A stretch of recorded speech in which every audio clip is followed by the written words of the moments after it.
मैं हूं इरफान और आप सुन रहे हैं लिसन विद इरफान। और इस वक्त हम एक फिल्म देखकर ख़त्म कर रहे हैं जिसका नाम है घोड़े को जलेबी खिलाने ले जा रहे हैं।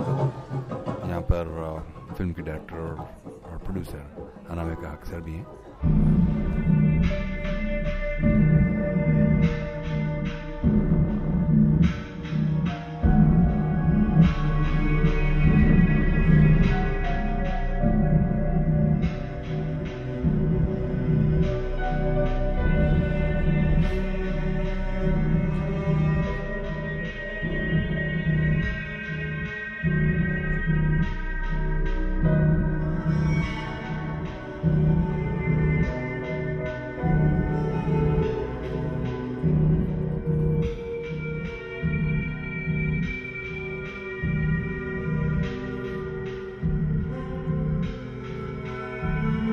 घोड़े को जलेबी खिलाने ले जा रहा हूं अनामिका अख्तर की पहली फीचर लेंथ फिल्म है।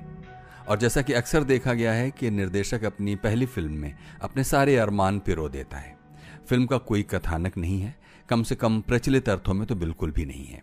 यानी कि अगर आप फिल्म में कोई कहानी ढूंढें जिसका कोई आरंभ, उसका कोई मध्य या उसका कोई अंत हो तो वो इसमें नहीं है। तो आप पूछेंगे कि फिल्म में क्या है। साहब आदाब, कैसे हैं आप, कैसे मिजाज हैं? मैं आपको आपके मौजूद है, आपसे कुछ बात करूंगा जी। इजाजत चाहूंगा जी जी जी। लाल झुकाओ सर तुम अपना पही करो हजार जी, लेकिन कुछ भी सुन नहीं सकता ये पापी संसार जी। ईमान की सदा बेईमान क्या सुनेगा जी, अल्लाह की बातों को शैतान क्या सुनेगा। दुखे दिल को ये कब जानते हैं कि दौलत को अपना खुदा मानते हैं। फिल्म में पुरानी दिल्ली है, उसकी गलियां हैं, कूड़े के ढेर हैं, नशेड़ी, जेब कतरे, उठाई गिरे, बेघर और आवारा लोग हैं, परित्यक्ता और विधवाएं हैं, कब्र में पैर लटकाए बूढ़े, मारी तताड़ी औरतें, रेहड़ी पटरी पर बसर करने वाले, पल्लेदार, गोया हर वो शख्स और शय जो एलिटिस्ट आर्ट के दायरे से बाहर है वो फिल्म के भीतर है। बल्कि इससे भी एक कदम आगे बढ़कर फिल्म में समेटी गई इस दुनिया के सपने, उनके ख्वाब फिल्म की योजना का आधार हैं। और ज्यादातर बार ये सपने, ये ख्वाब नाइटमेयर्स ही हैं।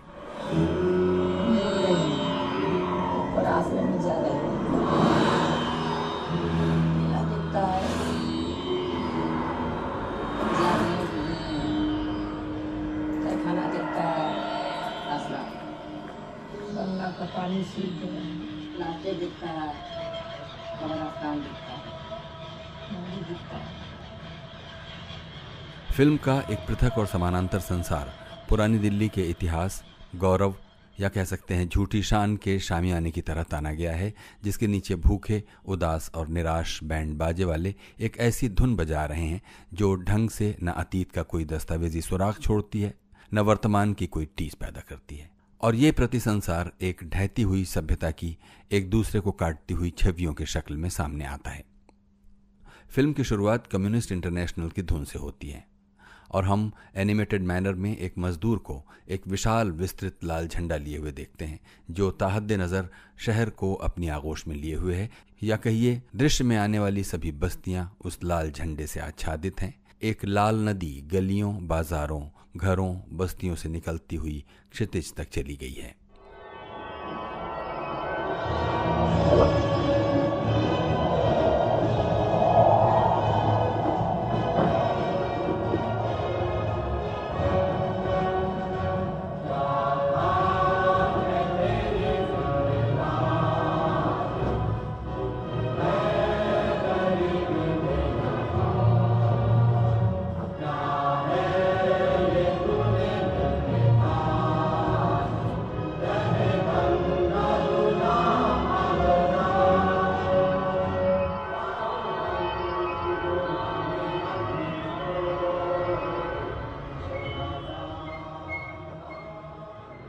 अब तक आप शायद समझ गए होंगे कि फिल्म एक निश्चित आस्थागत धरातल पर खड़े होकर बनाई गई है और वो एक जरूरी धरातल है जिसे खाद पानी मिलता है एम्पैथी से। फिल्म में एकाधिक बार एक शब्द सुनाई पड़ता है, सबाल्टर्न, और ये सबाल्टर्न कथाकथन लौट लौट कर मजदूरों की मानसल श्रम गतिविधियों और छीन ली गई मानवीय गरिमा को छवियों, प्रतीकों और ध्वनियों के माध्यम से सामने लाता है। ओ बुड्ढे, तो हाथ में मेहंदी लगी क्या तेरे? अबे जल्दी चलो, जल्दी चल। अबे कैसे चल रहा जैसे नई नवेली दुल्हन हो? अबे मुंबई पिलती भेज दिए माधव तो आज जल्दी चला। अबे तुम लोगों को समझा के गले की बात चुप जाती है, पर तुम्हारे साले क्लान में जूता नहीं रहती है बे। अबे ढंग से अलग हो, गिरा मत दियो उसको। अबे गिरा दिया। अबे गान में खून नहीं होता तो साले पहलवानी का काम करते क्यों हो? और जल्दी करो और छोड़ दो और ध्यान देगा और जल्दी करो जल्दी। अब उठे चल।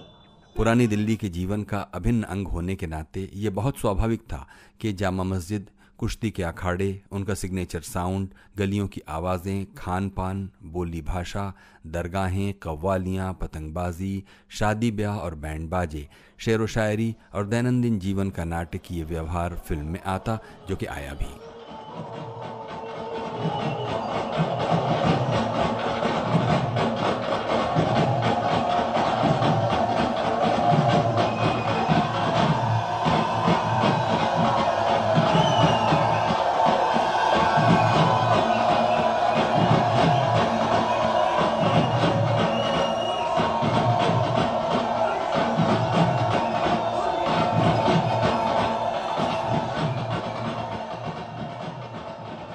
क्योंकि फिल्म घटनात्मकता से कोसों दूर है, इसलिए विजुअल ग्राफिक्स, एनिमेशन और स्पेशल इफेक्ट्स के जरिए चौंकाने, एक रास्ता तोड़ने और दृश्य को मल्टी लेयर्ड बनाने की कोशिशें की गई हैं।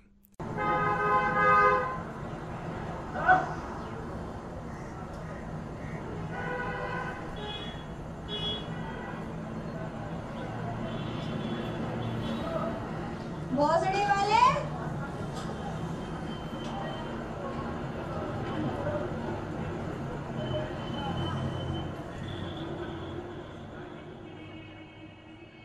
ये सिनेमाई प्रविधि इसलिए भी ज़रूरी थी कि हाशिए पर फेंक दिए गए लोगों के सपनों की अक्कासी की जा सके। फिल्म में एक मजदूर नेता भी निरंतर अपनी उपस्थिति बनाए रखता है और आखिर में एक भाषण भी देता है जिसका आशय शोषण की चली आ रही व्यवस्था को बता सकना है। कई जोड़ा चक्र जिया गया पर कुछ नहीं हुआ। मेरे को जहां जाकर तब गया, काम इतना कम हो गया।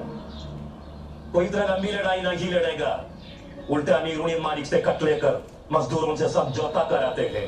चूंकि ये फिल्म फंसे, उलझे, बेबस और निराश हो चुके संसार को नज़दीक से देखना और दिखाना चाहती है, इसलिए सिनेमाटोग्राफी और साउंड के अलावा एडिटिंग, पोस्ट प्रोडक्शन पर भारी जिम्मेदारियां आनी थीं, जो इन सभी विभागों ने बखूबी निभाई हैं। कौन है? मैं हूँ भावो। यूं ही हांटता रही हो सारी जिंदगी। अरे मैं मर गई तो कोई दो रोटी को भी नहीं पूछेगा तुझे। बाहर की बैठक के जंगले हटवा कर शटर चढ़वा ले, वरना तो नास पीटे इसको भी हजम कर जाएंगे। फिर चबूतरे पे बैठ के करता रही हो अपने पन्ने काले, कान में इत्र की फूल लगाई और निकल गए नवाब साहब रोज दूल्हा बनकर। इन्हें ही पढ़ना है उर्दू का आखिरी मुशायरा। मेरी दिलचस्पी फिल्म के अंत को लेकर थी, जो बहुत प्रेडिक्टेबल ढंग से उन बच्चों के संगीत से ही हुआ जो यूट्यूब पर मौजूद फॉली FOLI की याद दिलाता है और जो फिल्मकार की आशावादी सदिच्छा भर है। इसके दिमाग में क्या चल रहा है ये तो मैं नहीं बता सकता, क्योंकि सबका दिमाग अलग अलग होता है, सबकी समझ अलग होती है। अब अगर मैं एक जेब कतरे से बोलूंगा कि चला चलते हैं साथ में, मेहनत की खाएंगे कमाएंगे, तो वो जाएगा थोड़ी, क्योंकि उसको तो हराम की रोटी की लत लग गई है। मेहनत की रोटी तो उसे पचेगी भी नहीं।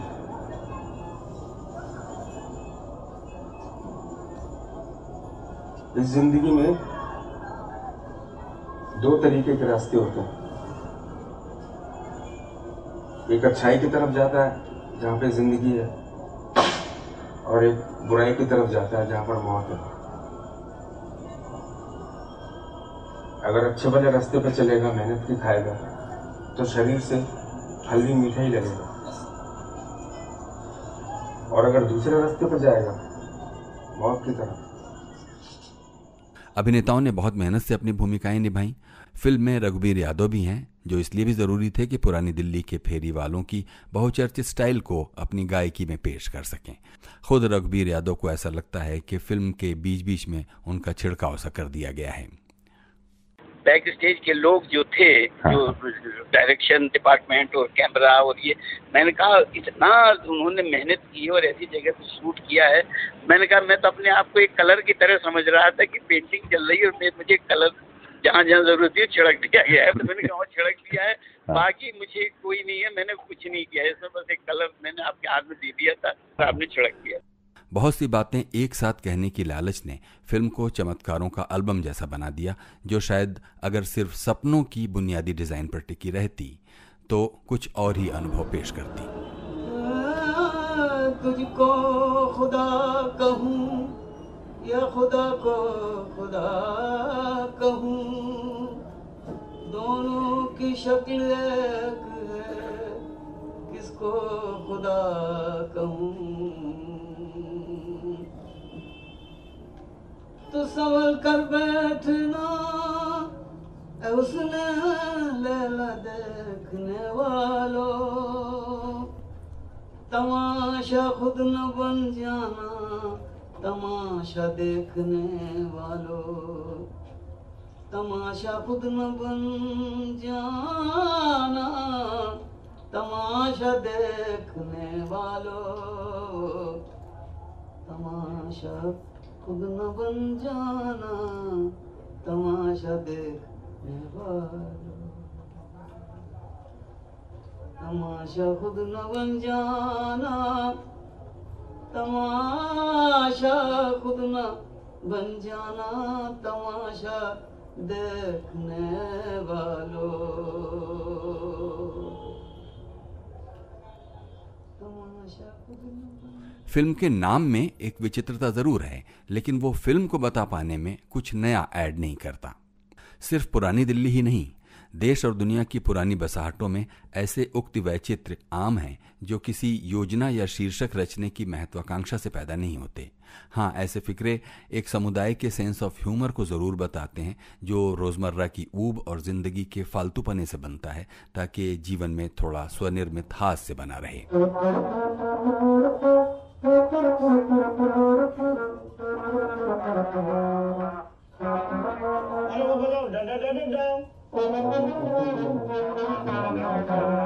ध्यान दो यार, जोर से, अच्छा सुर में बजाओ, बढ़िया बजाओ।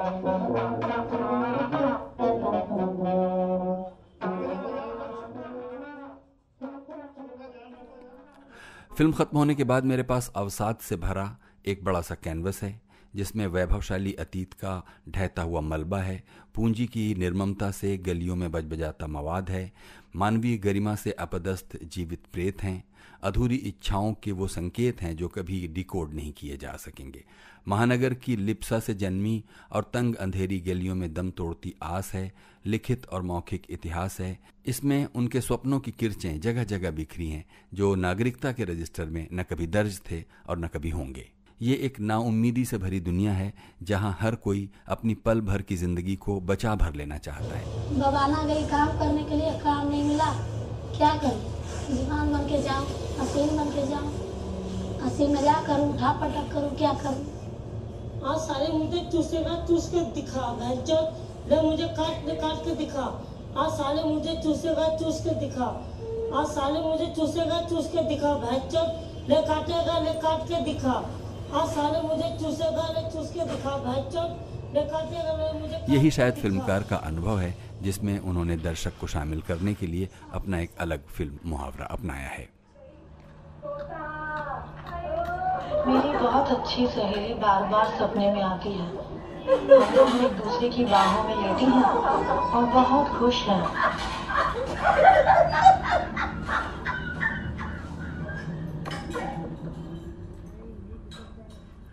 हाल के वर्षों में हिंदी फिल्मों का दर्शक अधिक इन्फॉर्म्ड और डिमांडिंग हुआ है, और प्रयोगधर्मी वैकल्पिक सिनेमा के सामने वैसी दुविधा नहीं है जैसी उसकी रोटी ओम दरबदर या 27 डाउन के सामने रही होगी।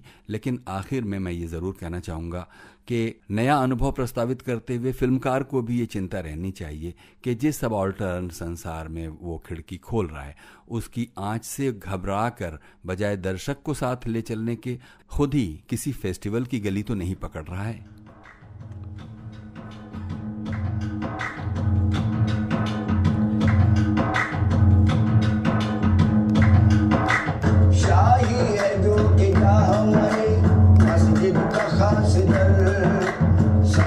शहीद सुने थे बेहोश बेखबर, जूने का रोज जूने का वक्त नमाज था। अल्लाह ही जानता है कि क्या इसमें राज था। कंबल जो था अलहदा पड़ा था वो उस घड़ी, आई सवारी इस घड़ी एक बादशाह की। उनके जिस्मों पे कपड़ा न था कोई, उड़िया के उनके जिस्मों पर कपड़ा न था कोई। कंबल जो था अलहदा पड़ा था वो उस घड़ी, उस दर से वो जो गुजरे तो उन पर नजर पड़ी। सरमद से बादशाह